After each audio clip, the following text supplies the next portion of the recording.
Welcome to Mutlu Stories.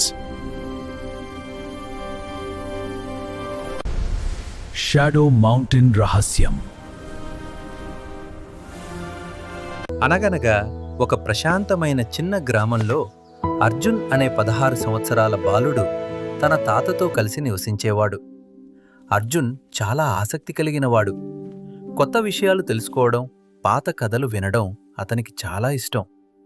ప్రతి సాయంత్రం అతను తన తాతతో కలిసి చిన్న నూనె దీపం వెలుతురులో పాత మ్యాప్లు మరియు కథల పుస్తకాలు చూస్తూ కూర్చునేవాడు. గ్రామం వెనుక ఒక పెద్ద పర్వతం ఉండేది. దాన్ని అందరూ షాడో మౌంటైన్ అని పిలిచేవారు. ఆ పర్వతం గురించి గ్రామస్తులకు భయం ఉండేది. అక్కడికి వెళ్ళకూడదని పెద్దలు ఎప్పుడూ చెప్పేవారు. ఒక రాత్రి అకస్మాత్తుగా ఆ పర్వతం మధ్యలో ఒక నీలి కాంతి మెరుస్తూ కనిపించింది. గ్రామంలో ఉన్నవాళ్లు అందరూ బయటికి వచ్చి భయంతో ఆ కాంతిని చూస్తూ నిలబడ్డారు. గ్రామం మొత్తం ఆందోళనతో నిండిపోయింది. అర్జున్ మాత్రం ఆ కాంతిని చూసి భయపడలేదు. అతనికది ఒక రహస్యంలా అనిపించింది. తరువాతి ఉదయం అర్జున్ తన బ్యాగ్లో ఒక టార్చ్, ఒక నోటుబుక్, ఒక కంపాస్, కొంత ఆహారం పెట్టుకుని అడవి వైపు ప్రయాణం ప్రారంభించాడు. అడవి లోపలికి వెళ్తుంటే చెట్లు చాలా ఎత్తుగా కనిపించాయి. చుట్టూ పొగమంచు కమ్ముకుంది. కొంతసేపటికి ఒక తోడేలు అతని ముందుకు వచ్చింది. అర్జున్ భయపడకుండా దగ్గర్లో ఉన్న చెట్టెక్కి నిశ్శబ్దంగా వేచి ఉన్నాడు. కొంతసేపటికి తోడేలు అక్కడ్నుంచి వెళ్ళిపోయింది.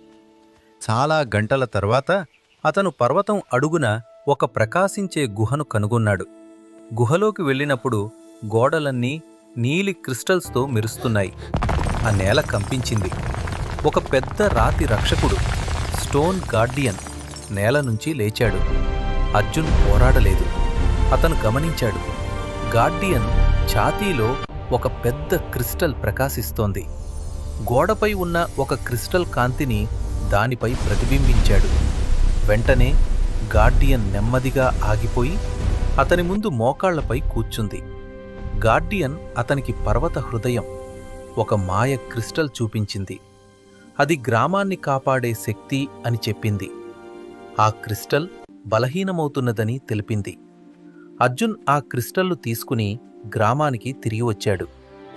సాయంత్రం గ్రామంలోకి వచ్చిన అర్జున్ను చూసి అందరూ చుట్టూ చేరారు. అతను తన బ్యాగ్ తెరిచాడు. అందులో నుంచి బంగారు కాంతి వెలిగింది. అర్జున్ క్రిస్టల్ను బయటకు తీసి గ్రామస్తులకు చూపించాడు. అతను జరిగిన ప్రతిదీ వివరంగా చెప్పాడు.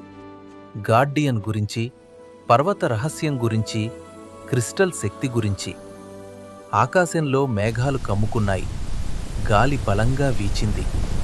అర్జున్ గ్రామం మధ్యలో క్రిస్టల్ను నేలపై ఉంచాడు.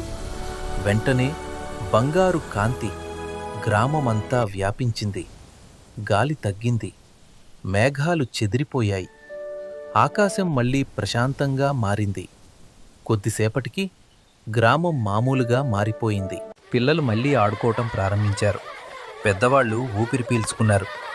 దూరంలో ఉన్న పర్వతం ఇప్పుడు భయంకరంగా కనిపించలేదు. అది ప్రశాంతంగా మెరిసింది. తాత అర్జున్ వైపు చూసి గర్వపడ్డారు. ఆ రోజు నుంచి అర్జున్ సాధారణ బాలుడు కాదు.